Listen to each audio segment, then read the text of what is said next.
Welcome to Transmissions Alt Mode, where we look at the latest comics and other media featuring the Transformers. In this episode, Destro continues to build his Energon-fueled arsenal as we review Skybound's Destro number 2.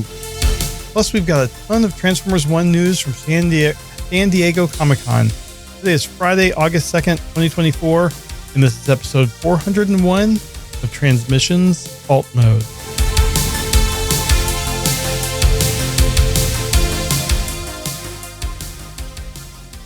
Welcome to Transmissions Alt Mode, the podcast that's been 3 billion years in the making. I'm your host, Charles, aka Big C, and I'm joined by the excellent Transmissions team, which is Jeremy, aka Yakko. That's me. How you doing? Let's talk Transformers. All right, as always, we start off the show by thanking our Donatrons, those lovely people who support us on Patreon and PayPal.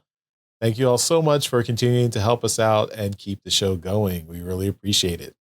If you're not a Donatron and would like to become one, just go to transmissionspodcast.com/support, and that's where you can sign up. You get lots of perks, including some bonus content. That is our bonus show, We Like Big Bots. And that's done by Daryl and Dr. Pants.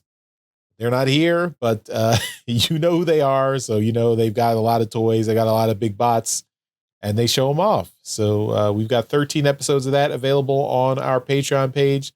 Episode 14 is coming very soon. It's already edited and available. So we're going to get that up very soon when on a week when we have Daryl or Dr. Pants here to talk about it. So look forward to that. We've also got our Transformers Live Play RPG podcast, Empire of Rust. We have season 3 that started back in March. That's continuing. Episode 120 came out this week, The Secret of the Ooze. And that's available at transmissionspodcast.com/rust. Our bonus version of episode 121 will be out this coming Monday exclusively for our Donatron. So if you are a Donatron, you get access to the bonus uncut version of the Empire of Rust episodes a week early. So episode 121 will be out for you next Monday, this coming Monday, just in a couple of days. And then the following Monday will be the regular version of episode 121, where everyone else can listen to it in the main feed. So look forward to that. This, of course, we don't have a graphic for it yet, but I did want to just mention before we finish the other promos, we did a special Transmissions Extra this week. We did a review, a spoiler-filled review of Deadpool and Wolverine. So Daryl couldn't be here this week. He's working off-site. But he was able to call in to talk about Deadpool and Wolverine. He was so excited about this movie. He wanted to do an extra, record it quickly. And so he figured out his phone, got it connected, and we were able to get him on. Audio quality is not quite where it usually is, because he's using his phone mic. But we had a good time, had a good discussion about Deadpool and Wolverine, the future, some of the MCU news that came out of SDCC. It was good fun. We enjoyed it. Of course, you got to see Deadpool and Wolverine first before you listen or watch that video, because it will spoil everything for you. So go watch Deadpool, then come see our video. All right. Continue on with the last of our promos. We've got our Transformers number 1 from Skybound. This is our exclusive cover with artwork by EJ Sue. This is a Transmissions podcast exclusive. You can get that at our website at transmissionspodcast.com/comic. And lastly, of course, we've got our Toy Hacks partnership. So you can go to toyhacks.com, use our 15% off promo code HEATWAVE. So this is the new month of August. We've got a new code, HEATWAVE. So use that code to save 15% off all your orders at toyhacks.com throughout the month of August. Cannot be combined with any other promo codes, but you can use it with your Robo Points. And with the $10 gift code we are giving out as part of our contest prizes for every month. So we had 2 winners this week on the Transmissions Toy Show. to cover the months of June and July. So congratulations again to those winners, Alex and Steve. Alex and Steve. Sorry. Short circuit there for a second. All right, let's get into the show. First, before we get to our review, we've got a little bit of comics news.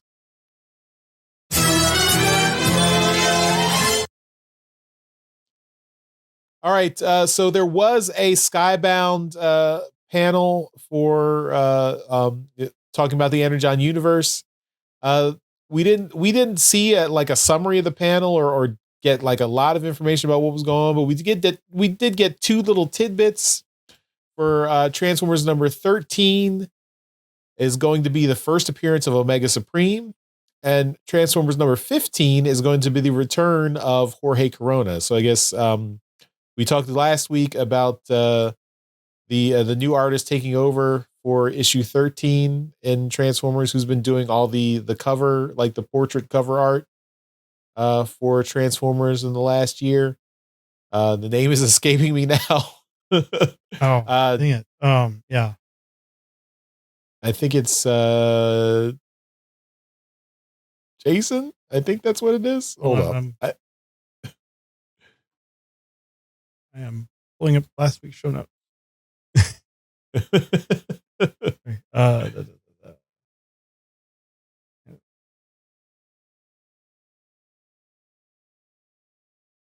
Jason Howard. Yeah. Jinx. Yes, Jason Howard is doing artwork for, I guess, issues 13 and 14, and then Jorge Corona will come back for issue 15. So only a 2-issue break for the regular series artist right now.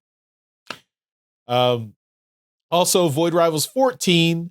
They say things aren't looking good for Derek. Not sure what that means. And then issue 15 is when Hot Rod makes it to the Sacred Ring. So we reviewed Void Rivals number 11 last week, where Hot Rod was on the trail looking for Springer, I believe. But I thought he was going to make it to their next issue, but apparently we've got to wait 4 more issues before he gets to the Sacred Ring. So, oh well.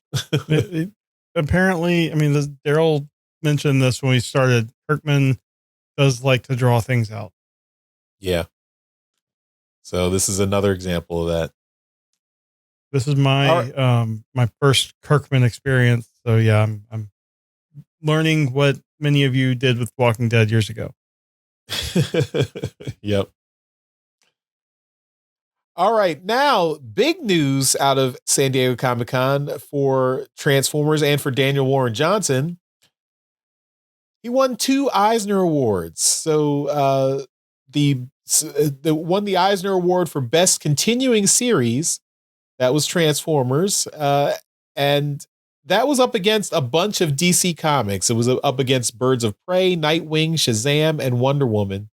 And Nightwing and Wonder Woman have been really, really good. Yeah. And we only had it's only been a couple of, I don't know when the cutoff is for these awards, but last year we only had 3 issues of Transformers come out at the end of the year. So this is a strong vote of confidence in these series by the industry.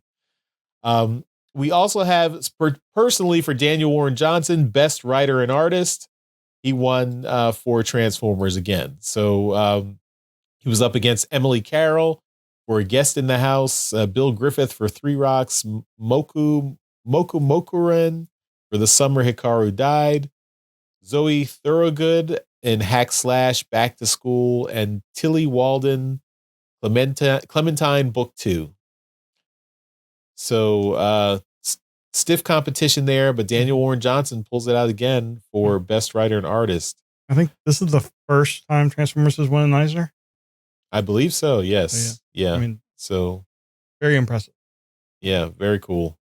Congratulations to Daniel Warren Johnson and to Skybound and everyone who worked on these new comics. They did a great job. We are all really excited to see where Transformers goes in the next few years. Hopefully this run will continue for a long time. So really cool.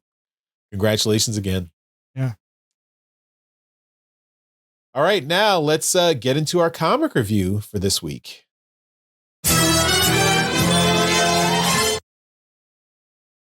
All right, so we're doing a spoiler review of Destro #2. So if you haven't read Destro #2, you might want to, turn off the podcast and go get it. It's a quick read. Don't worry. But yeah, we are reviewing Destro #2. Writer Dan Waters, artist Andre Bresson, colorist Adriano Lucas, letterer Russ Wooten, editor Ben Abernathy, logo and publication design Andres Juarez, and production Richard Marcardo. So Destro's continuing his quest to be the #1 arms dealer in the world, and secretly work with Cobra too. All right, so this is continuing off on the devastating end of the last issue of Destro, where his arms fair was attacked. And so after the attack on the Darklonia arms fair caused not only the death and destruction, but a blow to Mars Industries' reputation, Destro vows revenge. The combat drones that launched the surprise attack appear to be the work of private mercenary company Extensive Enterprises, run by Zaymot and Tomax Paoli. Destro is now making it his personal mission to destroy everything they've built. But in New York City, twins Zaymot and Tomax have plans of their own. They didn't initiate the strike on Destro's arms fair, and they resent their reputation being tarnished by Destro's false flag attack. They know Destro fears the threat their company poses to his monopoly on the global military-industrial complex. Since he's calling them out, they're going to take him out permanently. Destro and Mars Industry have the firepower with advanced weapons technology. Zaymot and Tomax and Extensive Enterprises have the manpower with their Crimson Guard. And both groups are ready to go to war. Destro sends an airstrike to attack an Extensive Enterprises Crimson Guard training camp in Belarus, crippling their recruitment and training ability. Meanwhile, Zaymot and Tomax send a Crimson Guard force to destroy a Mars weapons factory in South Carolina. But unknown to Zaymot and Tomax, that factory is producing battle android troopers with their supply of Energon from Cobra. Destro gives the order to activate the robots to counterattack and make sure that the twins do not learn the secret of Energon. The damaged and half-assembled bats come to life and catch the Crimson Guard troops by surprise. Meanwhile, Zaymot and Tomax have a surprise for Destro's air attack craft. They have anti-air ground weapons called ASPs, assault system pods, manned by elite guard soldiers. Heavy damage and casualties are inflicted on both sides. Both Destro and the twins have each have grudging respect for their other's capabilities. With both sides bloodied, they decide to set up a meeting to negotiate a path forward. The meeting is set for a graveyard and dump of military technology on an island somewhere in the Pacific Ocean, which is considered neutral ground. Destro and the twins meet in person to hash out their differences. Destro doesn't want to burn the whole world by continuing their war. The twins agree that it would be bad for business to destroy both their operations and the whole world with their combined firepower and manpower, but they accuse Destro of starting things in the first place. Destro is incensed that the twins won't admit to attacking the arms fair to his face and declares he's going to kill them both. Zaymot and Tomax both draw their weapons on him. Destro just smiles and tells him he has one of the United States' unrecovered nuclear warheads aimed at this island, so if they kill him, they'll be instantly incinerated. The twins think he's bluffing, and Destro dares them to pull the trigger. The twins back down after a moment and ask what Destro's proposal is. He proposes they each try to kill each other personally, and whoever survives will gain control of both their massive companies. But they will no longer cause any collateral damage. Zaymot and Tomax agree and shake on it. Then they take their leave. Later, Destro travels back to the Scottish Highlands to visit the tomb of his ancestors in Clan Destro. He thinks he's avoided all tracking and that no one knows he's here. He takes comfort in knowing that soon Destro's assassins will kill the twins in their home in New York City, while Destro will disappear and frustrate his enemies. But while Destro gloats to the silent ghosts of his ancestors in the tomb of Clan Destro, he is unaware that one assassin has tracked him to this lair. That assassin, codenamed Chameleon, contacts their support, codenamed Overkill, to tell them that they have Destro in their sights and he won't survive the encounter. To be continued. So, this is an okay issue. The artwork's okay. I still I never thought about this when I was a kid, but how does Destro's metal mask perfectly mold to his face and give him facial expressions and everything? Yeah. That seems kind of weird. But that's not a knock on the artwork. That's just a knock on, a 40-year-old G.I. Joe concept. But I thought it's interesting to see this whole two factions being incited to attack each other, but neither one actually is responsible for the inciting incident. So there's a third player in there, and there's a mystery of a third player in there who's wants to set these two groups to attack each other, and we don't know who that third group is. I bet the initials are CC.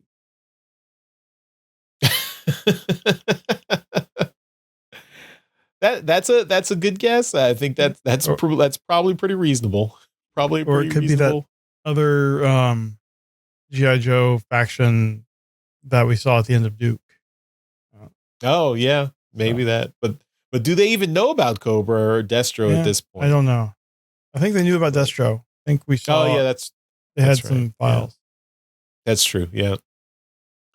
So so that's the mystery. But I can see Cobra Commander basically, setting them against each other, and then he reveals himself now you all work for me, Mm-hmm. So that's probably where they're going. But I did like to see, and also we see some more proto Cobra equipment with the Asps. That's another Cobra vehicle that is being shown here. I like the way they do kind of the split screen on all the pages throughout the book, showing how each side is attacking the other. I thought that was a nice little staging for everything that happened in the book. So, but it's a pretty quick story. It's a pretty straightforward story. Not a whole lot that happens. It's just kind of set up for further pushing these three characters to fight each other. So, and we know that's going to be resolved, and that eventually they're going to wind up working together and probably working under Cobra. So, it'll be interesting to see how that all unfolds. One thing though, but if you work for either Destro or Zaymod and Tomax, you are super expendable. So, you don't want to be on the front line for either of those groups. Every one of Zaymod and Tomax's people are wearing red shirts. Yeah, exactly. So yeah, Jeremy, what were your thoughts on the book? Much as the same as you. It was okay. It was. I felt like the art was a little muddy at times, but it got its point across, and generally didn't have a problem with it. I think it did have a lot of interesting moments, like the strike on Destro's facility, and then you got kind of little creepy Terminator vibes from the bats. I thought that was really cool. It is setting up basically just a reveal, I think, in the next issue or two. But just not really a lot move the needle for me on this issue. Just it is. Is it out of 4 or 5? I believe it's 5. 5. Okay, yeah. So this is one kind of getting to the middle where something's going to happen. We're going to see a big cliffhanger, and then 4 and 5 are going to bring it home. But it's definitely still keeping my interest. I really like the lore they're setting up. I do wish we would see more Energon rather than just talk about it. But it was okay for the most part. I did think, I'm trying to find this page here. The was it the pods, whatever the thing that Zamox and Tomac, or no, Destro's troops were flying in, kind of reminded me of Laserbeak and Buzzsaw, and just kind of in their shape. Or was it? Yeah. If you look at the particularly the page where like Zamox and Tomac like report because their forces have just been wiped out. The next panel down, it kind of resembles like Buzzsaw. So I'm wondering if in the future, once we get more integration, we'll see some of the Transformers kind of taking some of these forms. Yeah, I have my comic in front of me. I didn't notice that. That's interesting. Yeah. So, I mean, I'm just going to, like, as we start doing more of these G.I. Joe books, I'm going to pay more attention to the vehicles and kind of see what resembles a Transformer alt mode, and kind of maybe they're going to play off that more. Because, I mean, I could see if you're going to have a conflict between the two, Cybertronians would want to scan the vehicles to, sneak and, spy on the other groups. Mm-hmm. So that would be a neat way of doing things. Yeah. And apparently, I didn't know this, but Chameleon is an existing Cobra character, or I guess G.I. Joe character that was the sister of the Baroness. So, but it's interesting that like I guess in previous iterations, Chameleon was infiltrating Cobra on behalf of G.I. Joe. And now it looks like, I mean, she's working for someone. I mean, I don't know. Maybe she's working for the third faction or whatever, which could be Cobra Commander. So it looks like she is Cobra or Proto Cobra or whatever. But the Baroness is still currently at least joining G.I. Joe at this point. So I wonder if that will bring them into conflict with if they are sisters in this continuity too. Mm-hmm. So. Well, I guess we'll see. Yeah, that's my G.I. Joe knowledge is not there. I didn't realize that. That's really interesting. My G.I. Joe knowledge is also not there. I looked up the TF Wiki and read this information. So God bless the TF Wiki. Yes.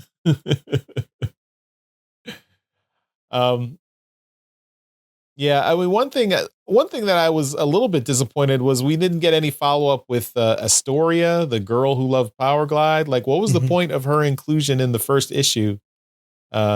When she's not, she has no continuing story here. So I maybe she'll show up later on, but I'm wondering why we have this character who was kind of a throwaway character for the G1 cartoon, and now she's kind of being reimagined as this like arms dealer. So I hope that's going somewhere. I hope that wasn't just kind of a throwaway for the first issue. So yeah.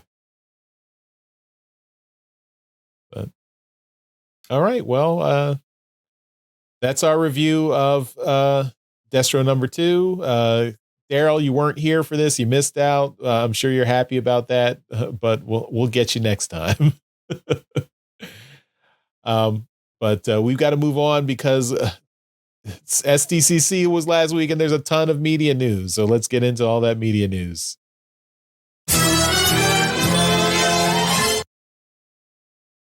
All right. I unshared my window. Let me reshare it there. Okay. So starting off with media news, the Transformers music from the animated series soundtrack is available for streaming on Apple Music, Spotify, Amazon, YouTube Music. The vinyl version was, I think some people are getting it. My delivery was delayed a week, so I should have it next week. Or I guess this week as we record this.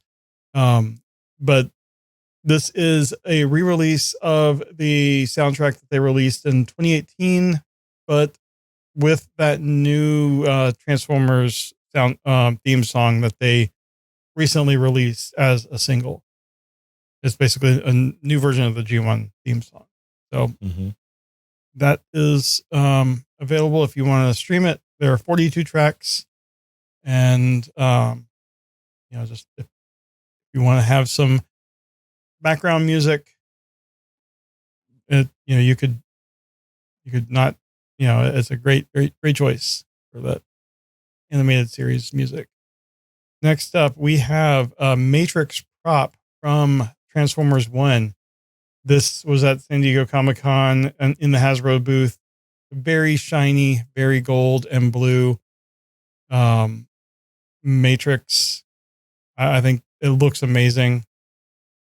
And it looks like this was also signed by, can't tell, but I'm guessing some of the actors. But I want to know why they would create this and not make it available for sale. This looks fantastic. Next up, we have some new posters for Transformers 1.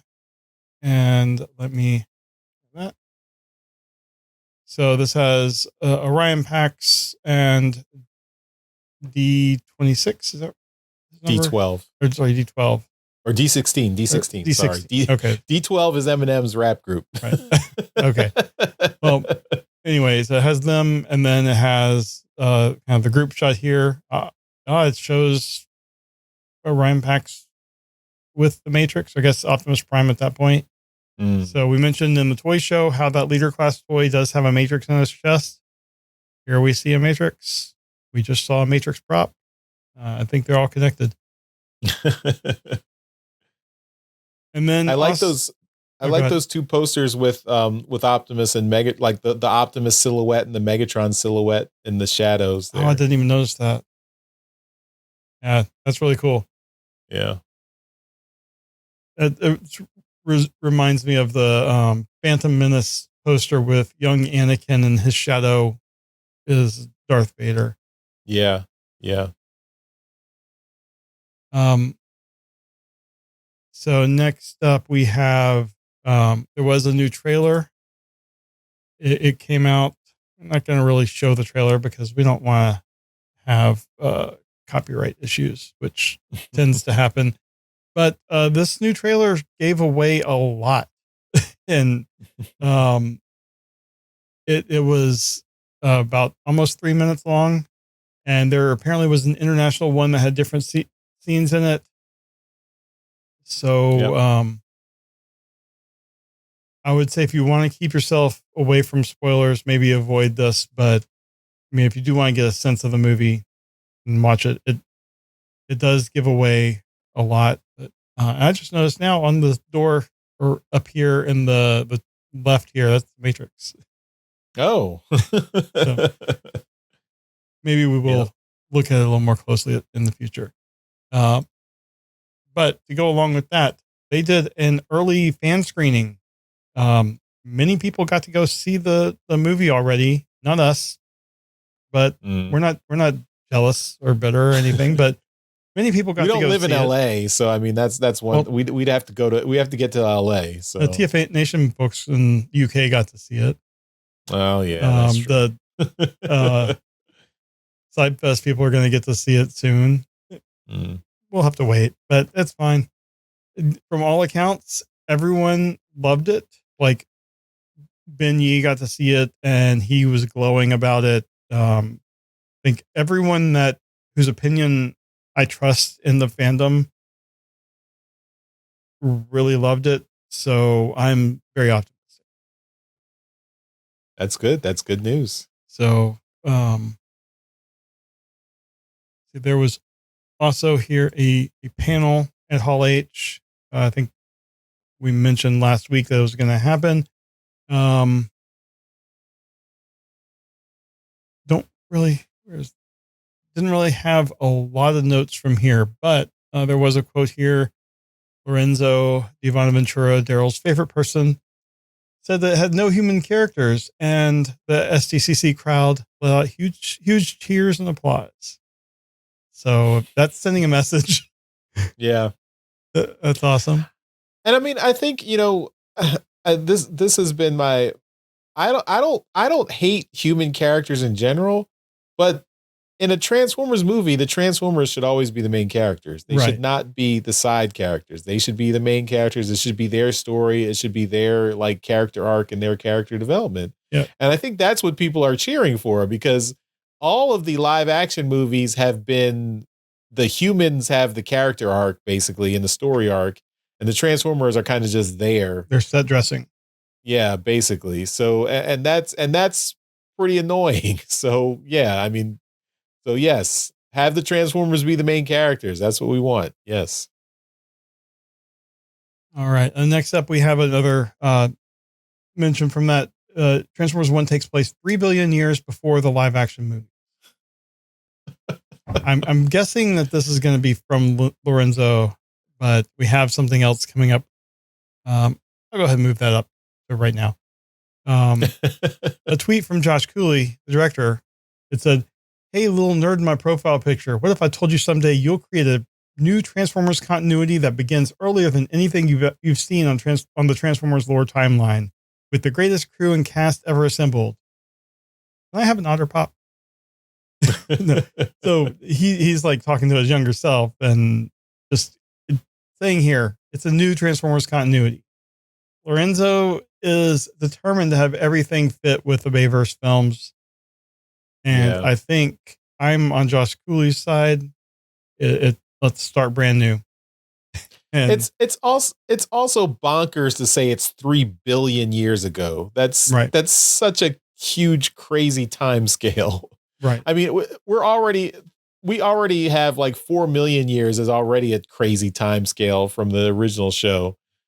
Making it like multiplying that by 1,000, just no, just why? I mean, just make it like 10 million or I mean, it doesn't have to be even a million. Billions of years ago. I mean, okay, we get it. You want the characters to be old when they reach human. But yeah. Anyway, yeah, I'm happy that Josh Cooley's in the camp of this is a new continuity. I mean, obviously he doesn't control everything. Future movies might diverge, but it needs to be a new continuity. And the Bay movies don't care about continuity, so why within themselves? Yeah, I mean, from movie to movie they don't have continuity, so just let it be a new continuity. It's fine. Yeah. Another announcement from the panel: Steve Buscemi was announced as the voice of Starscream, and I think you might hear a little bit in the trailer. I'm not sure. I can't remember. But there's a Shockwave. Shockwave has a speaking line in the international trailer. Okay, but I don't think I saw anything from Starscream yet. We don't have a credit for Shockwave yet. Yeah, but Steve Buscemi is a pretty good actor. I'm interested to see his take on Starscream. Definitely won't be the high pitched we're used to. Yeah, that's fine. I mean, Steve Bloom's Starscream is not a high pitch. I mean, we have seen many different takes on Starscream. As long as he has the characteristics of, Starscream being a backstabbing, always out for himself, that's fine. Just the voice. I mean, we don't need to have a replication of G1. So next up, we have an article from Entertainment Weekly about how the '86 movie influenced Transformers 1. This is an interview with Josh Cooley. So you can check that out. Basically, he is purely in our generation. So, it's just he was making sure that it doesn't traumatize the new generation of fans, but he was heavily inspired by it. And then another interview with Josh Cooley about Optimus Prime and Megatron. It says like we've never seen them before. I mean, comics have shown. I guess Orion Pax is also a young miner in this, but I mean, come on, we've seen them be friends before. But still, I mean, this is great for the general audiences to see a new take on these characters. And that was on the Den of Geek. I think that is everything we have here from San Diego Comicon. That's a lot. And we just have a few months left, I think, until the movie comes out. Yeah, it's a hard wait. Just like a little bit over 2 months, or a little bit less than 2 months. So yeah, come on. Or maybe we'll get that early advance screening. We'll see. We can cross our fingers, but yeah. All right. That's all our media news. So let's finish up the show with some feedback.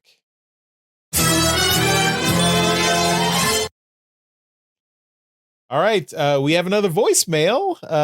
This is part 2 from our You Know Who voicemail from the main Transmissions show. So maybe you recognize this voice.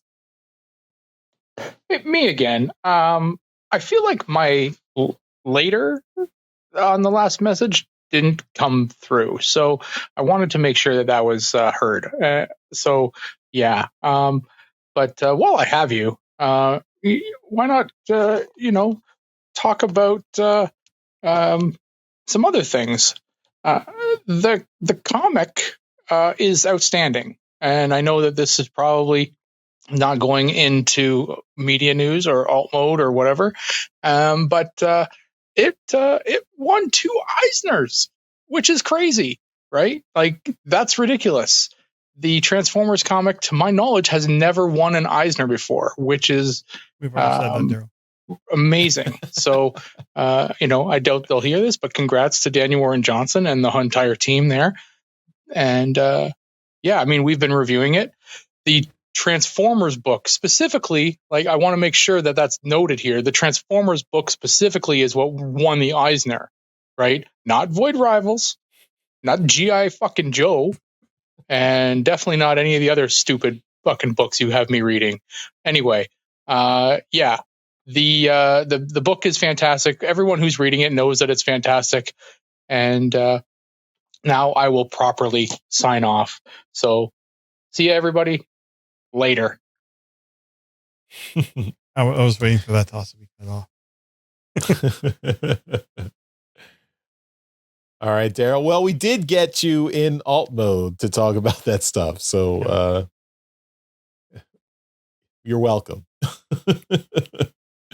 Thanks for sending in your comments. We talked about all that stuff. We are also excited about the Eisner Awards and all the recognition that comes to that from Transformers comics. So hopefully that means it's just more good stuff coming down the road for Transformers comics. And hopefully you'll be coming down the road back on Transmissions next week when we get you back here, Daryl. So looking forward to that.